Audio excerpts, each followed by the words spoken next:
नमस्कार, मैं जितेंद्र तिवारी आप सबका स्वागत करता हूँ एपीएस में। जैसा कि कल हमने क्लियर किया हुआ था कि हमारी नेक्स्ट वीडियो प्रेशर ग्रुप्स को लेकर के होगी, तो आज हम प्रेशर ग्रुप्स को लेकर के उपस्थित हैं। प्रेशर ग्रुप्स जो कि बहुत ही इंपॉर्टेंट चैप्टर्स है, यूपी, टीएसटी, पीएचडी, एंटीग्रेड, इन सब के साथ क्लास 10 के एनसीईआरटी सिलेबस में भी आता है। तो आइए हम लोग बिना देरी किए हुए अपने टॉपिक पर चलते हैं। दबाव समूह, pressure groups. As we know that pressure groups is important union. देखिए, जब हम प्रेशर ग्रुप्स की बात करते हैं तो हमें यह समझ लेना चाहिए कि प्रेशर ग्रुप्स बिल्कुल ये राजनीतिक दल की तरह तो एक जो है सत्ता प्राप्त करने की इच्छा से नहीं होते, बल्कि ये अपने एक निश्चित समूह के लिए बने होते हैं। हम पूर्ण रूप से यदि हम प्रेशर ग्रुप्स की बात करें तो हम ये कह सकते हैं कुछ ऐसे लोगों का समूह जिनका उद्देश्य सत्ता प्राप्ति करना नहीं है, बल्कि वह अपने यूनियन या अपने सदस्यों के हित के लिए सरकार पर जो दबाव बनाने का प्रयास करते हैं, ऐसे संगठन को हम दबाव समूह के नाम से जानते हैं। अर्थात हम ये कह सकते हैं कुछ ऐसे लोगों का समूह। हम लोग प्रेशर ग्रुप्स को एक बार फिर से डिफाइन करते हैं, कुछ व्यक्तियों का समूह जिनका कोई राजनैतिक कार्यक्रम न हो, कुछ ऐसे लोगों का समूह जिनका कोई राजनैतिक कार्यक्रम न हो और न ही इनका उद्देश्य सत्ता प्राप्ति करना हो, बल्कि दबाव समूह एक ऐसे लोगों का समूह होता है जो अपने एक निश्चित ग्रुप के सदस्यों के हित के लिए सत्ता पर, सरकार पर दबाव बनाने का प्रयास करते हैं।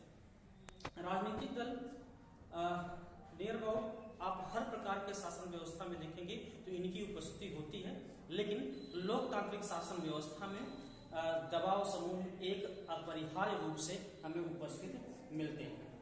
ये और इसके विषय में ये भी जानना जरूरी है कि प्रेशर ग्रुप्स इनका संगठन औपचारिक या अनौपचारिक दोनों प्रकार का हो सकता है।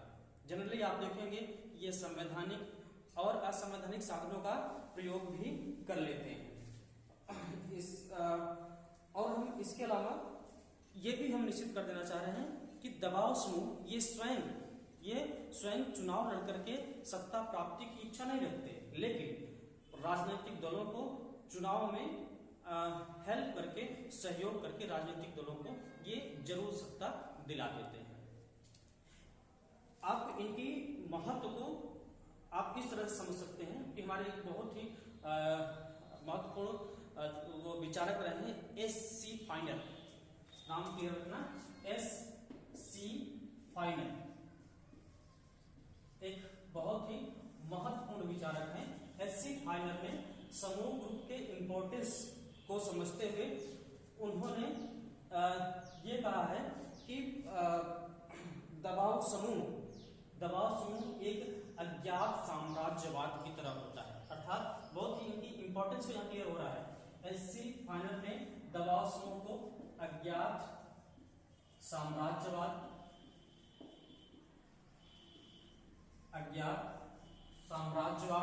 या सिंहासन के पीछे की शक्ति, या इन्होंने इसे तृतीय सदन के रूप में माना। एस.सी. फाइनर ने दबाव समूह को अज्ञात साम्राज्यवाद, तृतीय सदन या इन्हें सिंहासन के पीछे की शक्ति माना। ठीक है। अगर हम प्रेशर ग्रुप्स को अमेरिका के परिप्रेक्ष्य में देखें तो यहां तक कि अमेरिका में प्रेशर ग्रुप्स को कांग्रेस का तीसरा सदन के रूप में माना गया। अब ध्यान दीजिए जरा सा, यहाँ पर एक पॉइंट्स को हमें यह क्लियर कर लेना है। जब हम कांग्रेस के तीसरे सदन की बात कर रहे हैं तो कांग्रेस इसको यह ना समझिए कि इंडिया की पॉलिटिकल पार्टी नहीं, कांग्रेस की जो केंद्रीय विधानमंडल, जो कांग्रेस का जो केंद्रीय विधानमंडल होता है उसे कांग्रेस कहा जाता है, और दो ही इसके पार्ट होते हैं।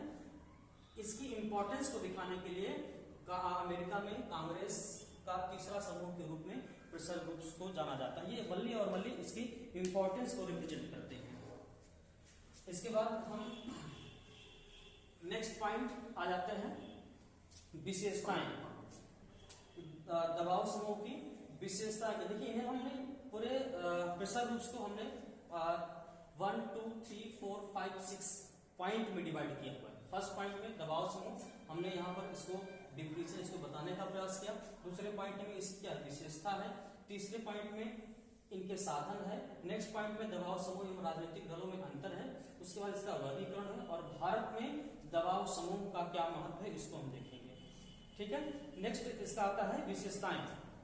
तो इसकी कुछ विशेषता हमने यहाँ भी बताया है। जैसे इसकी विशेषता क्या है कि दबाव समूह औपचारिक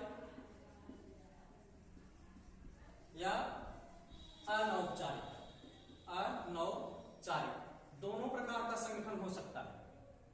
ठीक है, दूसरा क्या है कि जो दबाव समूह है यह संवैधानिक, ठीक है, या असंवैधानिक दोनों तरह के साधनों का प्रयोग कर सकते हैं। संवैधानिक या असंवैधानिक दोनों तरह के साधनों का प्रयोग कर सकते हैं। तीसरी इनकी विशेषता है इनका अपना एक विशेष और निश्चित हित होता है। विशेष एवं निश्चित हित होता है। विशेष और निश्चित हित इनका क्या होता है? इनका विशेष और निश्चित हित क्या होता है? अपने दबाव समूह के लोगों, उनके सदस्यों के हित में सत्ता पर प्रेशर बना करके उनके द्वारा कानून बनवाना, कानून निर्मित करवाना। ठीक है, नेक्स्ट इनके जो कार्यक्रम होते हैं अनिश्चित। ठीक है, अनिश्चित कार्यक्रम। और नेक्स्ट क्या है? नेक्स्ट इनका एक सीमित उद्देश्य। तो इस तरह से हमने दबाव समूह की विशेषता जान लिया। दबाव समूह की विशेषता क्या है? औपचारिक अनौपचारिक दोनों प्रकार के संगठन हो सकते हैं। संवैधानिक असंवैधानिक दोनों प्रकार के साधन का प्रयोग कर सकते हैं। और इनका विशेष और एक निश्चित हित होता है। और वो क्या होता है? अपने समूह के लोगों को लाभ पहुंचाने के लिए सत्ता पर दबाव बनाना। और क्या होता है? इनके अनिश्चित कार्यक्रम होते हैं। इस तरह से हमने इनकी विशेषताएं देख ली। नेक्स्ट क्या है? साधन। ठीक है, प्रेशर ग्रुप्स के कुछ निश्चित साधन होते हैं, जैसे अनुनय विनय। ये सरकार से या सत्ता से अनुनय विनय करके अपने फेवर में विधि या कानून का निर्माण करवाना चाहते हैं। या हम ये क्या हो सकते हैं, या दूसरा इनका साधन क्या हो सकता है? सौदेबाजी। मतलब जिस विधि से सौदेबाजी, हमने पहले ही बताया कि संवैधानिक असंवैधानिक, सौदेबाजी संवैधानिक नहीं है, लेकिन हमने बताया कि ये असंवैधानिक। तो सौदेबाजी या लॉबिंग या बहुत तरह से के जो डेटा आंकड़े प्रस्तुत करके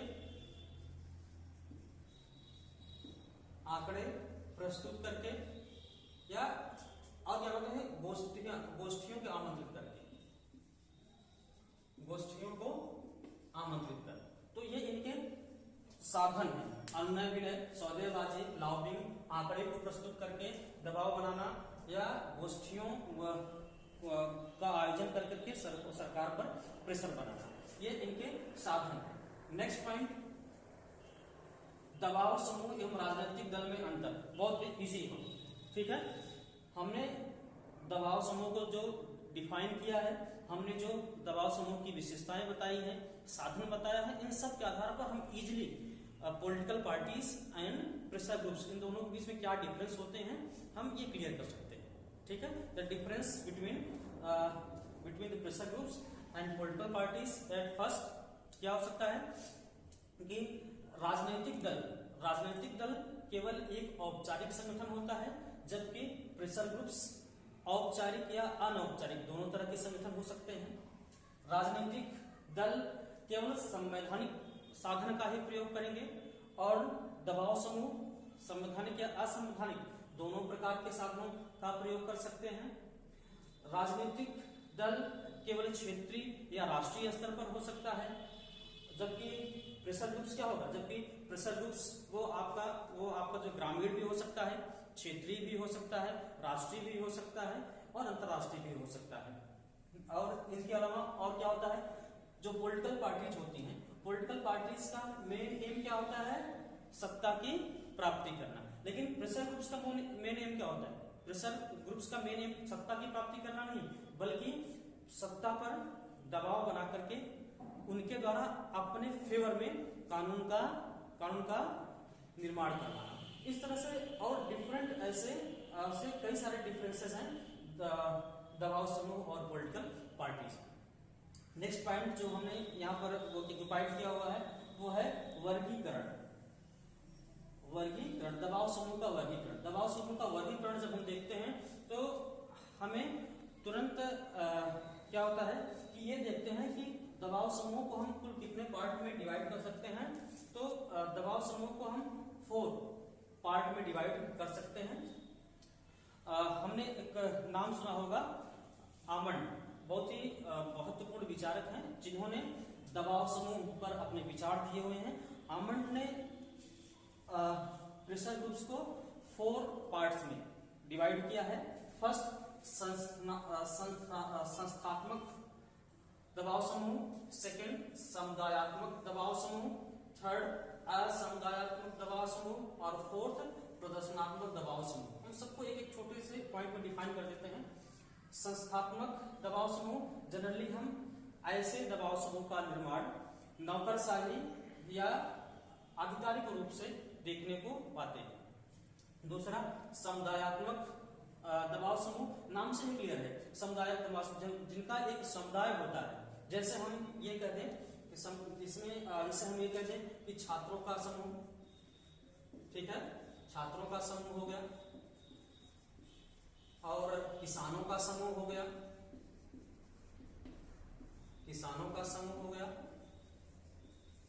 और व्यापारियों का समूह हो गया इत्यादि। इस तरह के दबाव समूह को हम समुदायात्मक दबाव समूह कहते हैं। नेक्स्ट असमुदायात्मक दबाव, क्लियर है, असमुदायात्मक मतलब इनका कोई एक निश्चित समुदाय नहीं होता, बल्कि समय परिस्थिति के अनुसार अलग अलग परिस्थितियों में अलग अलग तरह के अपने आप समुदाय निर्मित हो जाते हैं, ठीक है। और ऐसे समूह को हम असमुदायात्मक दबाव में दबाव समूह रखते हैं। नेक्स्ट क्या होता है, प्रदर्शनात्मक दबाव समूह। ये भी क्लियर हो गया।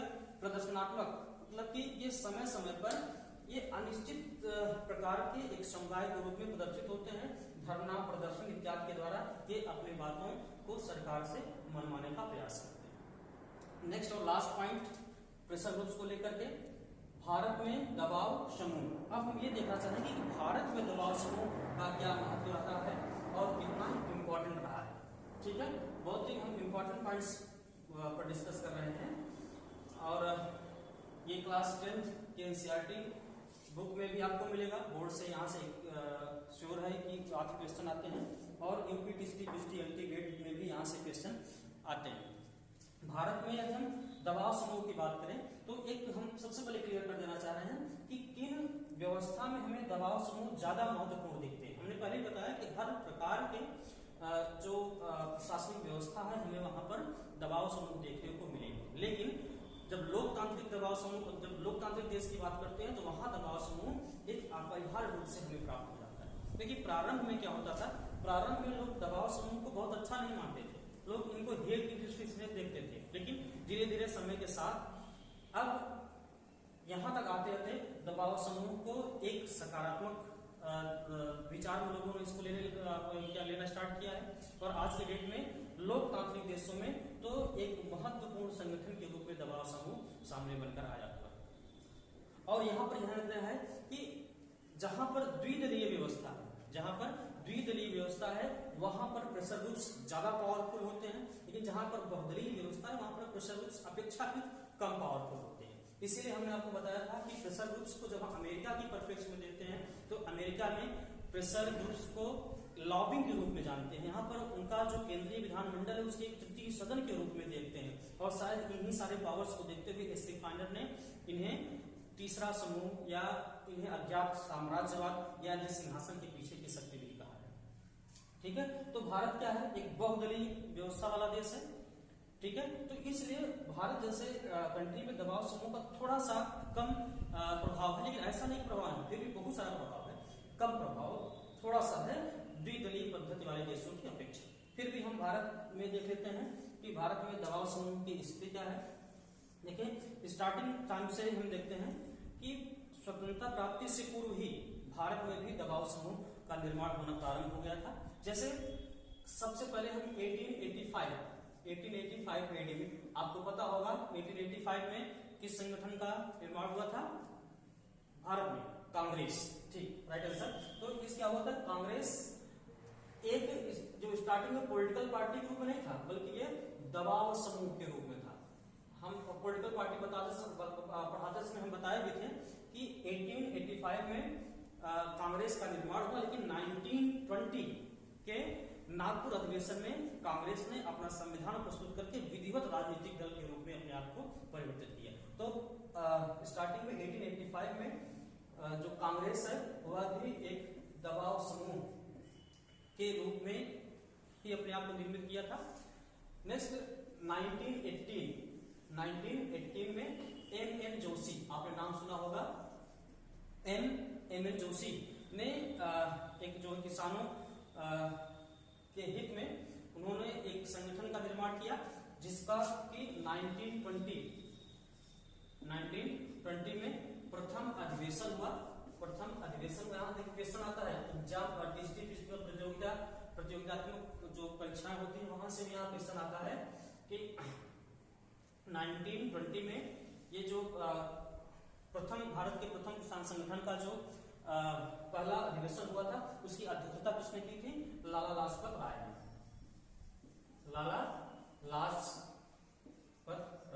तो यहाँ आपको ध्यान देना है कि इसका गठन कब हुआ था, 1918 किसके द्वारा, एम जोशी के द्वारा, और इनका जो पहला अधिवेशन हुआ था 1920 में हुआ था। इसकी अध्यक्षता किसने की थी, लाला लाजपत राय ने। इसके अलावा और भी भारत में दबाव समूह हुए हैं, जैसे हम ये कह रहे हैं कि हिंदू महासभा,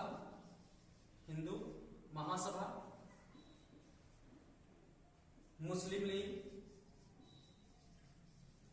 लीग, ये सभी प्रारंभ में एक दबाव समूह के रूप में ही संगठित हुए थे। आगे चलकर के इन्होंने अपने आप को राजनीतिक दल के रूप में परिवर्तित कर लिया। तो ये महत्वपूर्ण पॉइंट्स रहे। इसके अलावा कभी कभी हम ये भी देख सकते हैं कि क्या दबाव समूह हमारे लिए पॉजिटिव में है कि नहीं है। अगर हम इस पर विचार करें तो क्या रहेगा, एक्चुअल में अगर हम दबाव प्रेशर ग्रुप्स को, दबाव समूह को उसको हम फाइनली देखना चाहते हैं कि हाँ वो पॉजिटिव है कि नहीं है, तो हमें यह ध्यान देना होगा कि एक्चुअल में प्रेशर ग्रुप्स कम से कम लोकतांत्रिक देशों के लिए या सभी देशों के लिए इंपॉर्टेंट है। ऐसा क्यों, सबसे बड़ी बात क्या होती है कि जो पॉलिटिकल पार्टीज होती हैं वो क्या होता है कि एक चुनाव होता है, उसके बाद 5 साल बाद फिर चुनाव होता है। तो पॉलिटिकल पार्टी ज्यादा एक्टिव कब होती है, जब चुनाव होता है। उसके बीच की जो गैपिंग होती है ना, यहाँ पर प्रेशर ग्रुप से ही क्या करते हैं, यहाँ पर प्रेशर ग्रुप से ही सरकार पर दबाव बना करके अपने हित के लिए निर्माण क्या करते हैं, कानून निर्माण या बहुत सारे कामों को करवाने का प्रयास करते हैं। तो कहीं न कहीं ये जो प्रेशर ग्रुप्स हैं ये अपने किसी भी कंट्री के विकास के लिए एक आवश्यक संगठन है। इसके अलावा और बहुत सारे इनके पॉजिटिव या सकारात्मक पॉइंट्स हैं जिनको हमें ध्यान में रखना चाहिए। ठीक है, तो इस तरह से दबाव समूह एक इंपॉर्टेंट चैप्टर था जो कि कंप्लीट हुआ, और हमारा जो है नेक्स्ट वीडियो होगा पब्लिक ओपिनियन पर। ये नेक्स्ट हमारा वीडियो होगा और बहुत जल्दी हम इसको भी शेयर